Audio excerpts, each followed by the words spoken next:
There's an entire generation of people who remember both rotary phones and the first iPhone launch, and psychologists can't quite figure out where to put them.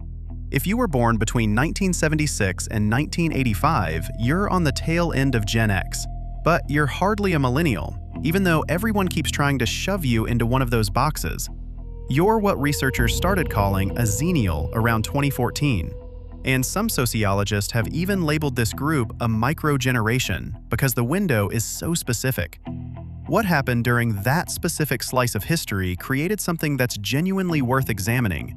So today, we're going to explore what makes them interesting from a psychological perspective.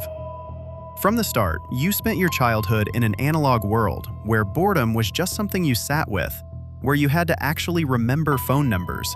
And not to mention the dread if you missed your favorite TV show. It was just gone. Yet one day, right as you were moving into adulthood, the entire world went digital. Not gradually, suddenly. The timing of this shift had consequences that are still playing out.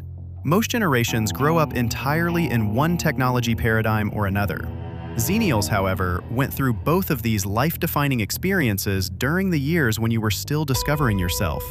Your late teens looked very different from your 20s, and the disparity in age was far wider than most generations experience. Consider the implications of this on your daily life. Remember how much of your teens were spent passing physical notes in class, or having conversations that disappeared into thin air, or making plans where you weren't able to text running late or asking where someone was. You just showed up and hoped your friends would be there. That required a completely different kind of trust and commitment than what exists now. But then you were in your 20s and saw everyone get cell phones. You registered with Friendster, then MySpace, then Facebook. Prior to social media, most people only had 3 different ways to contact someone, either their home phone, their work phone, or just by showing up at their house. Then suddenly you had 17 different messaging apps, and you simply figured it out. During your formative years, you experienced both worlds. According to research on brain development, the prefrontal cortex, the region that mediates our ability to adapt to new situations and learn complex skills, is still maturing until roughly the age of 25. A study published in Nature Neuroscience found that this region matures well into the 20s. This means that Xennials were still in this high plasticity window when the technological landscape went through a complete overhaul. You were young enough that picking up new technology felt natural, but old enough to remember what came just before it.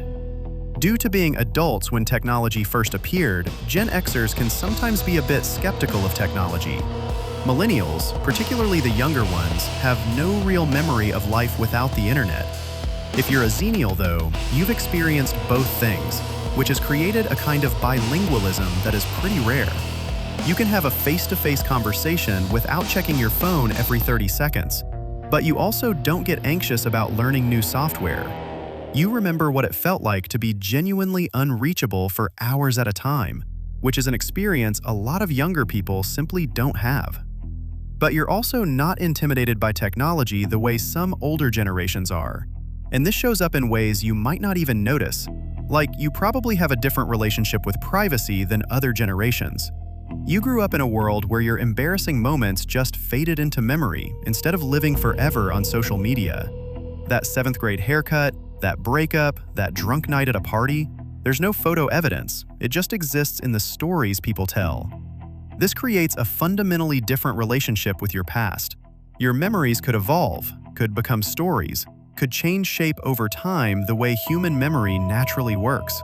You weren't trapped by documentation. Research on autobiographical memory suggests that the way we store and recall personal experiences is actually quite fluid. Our brains are designed to edit memories, keep what matters, and let the rest fade. When everything is permanently documented and searchable, that natural process gets complicated in ways we're still trying to understand. But here's where things get messy. You also entered the job market right around the 2008 financial crisis, which means a lot of you experienced significant economic instability during the exact years when you were supposed to be establishing your careers. That timing matters more than people realize. Research on economic hardship shows that financial trauma during this life stage can have lasting psychological effects. People who experience job loss or financial instability during this life stage often carry those experiences forward even after their situations improve. It shapes how you think about money, security, and risk in ways that don't easily go away. So, you've got this generation that learned to adapt to massive technological change, but also got economically burned right when you were trying to build stability. You can navigate change because you had to. But you might also have this underlying current of what if it all falls apart again, running through your decision-making. And nobody really talks about this combination. The cultural conversation about generations tends to pit Gen X against Millennials, as if everyone born after 1965 and before 2000 is basically the same. But the specific years you were born in, especially during periods of rapid change, create distinct experiences that don't fit into those broad categories. Xennials deal with a paradox that's honestly pretty unusual. You have the self-reliance and skepticism of Gen X because you grew up before helicopter parenting became standard. Your parents probably didn't know where you were for hours at a time, and that was just normal. You learned to solve problems on your own, to entertain yourself, to deal with boredom and frustration without immediate adult intervention. However, you also reached adulthood during the early days of the internet, when technology was still thought to connect everyone and solve everything, before we realized it might actually make some things more complicated. It is odd to find yourself there. Independent and cooperative, doubtful yet optimistic, digital but analog. What seems to define Xennials is this ability to hold contradictions without it feeling weird. You remember the before and the after, which means you're able to see what was gained and what was lost.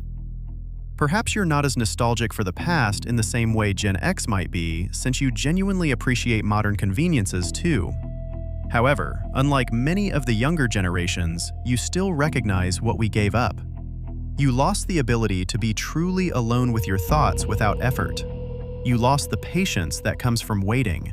You lost a certain kind of presence that existed when there wasn't always something else competing for your attention. But you gained connection, information, and possibilities your younger self couldn't have imagined. If you're a Xennial, you probably feel like you don't quite fit in anywhere. Too young for some things and too old for others. Caught between two worlds. It's not a fault. That's actually the defining feature of your generation's experience. In a world that keeps changing faster than anyone can predict, having lived through one massive transition might be one of the most valuable things you could have learned. You've adapted to a transitional lifestyle.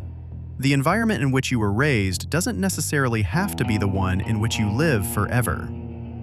The Xennial experience is worth knowing about because of that more than anything.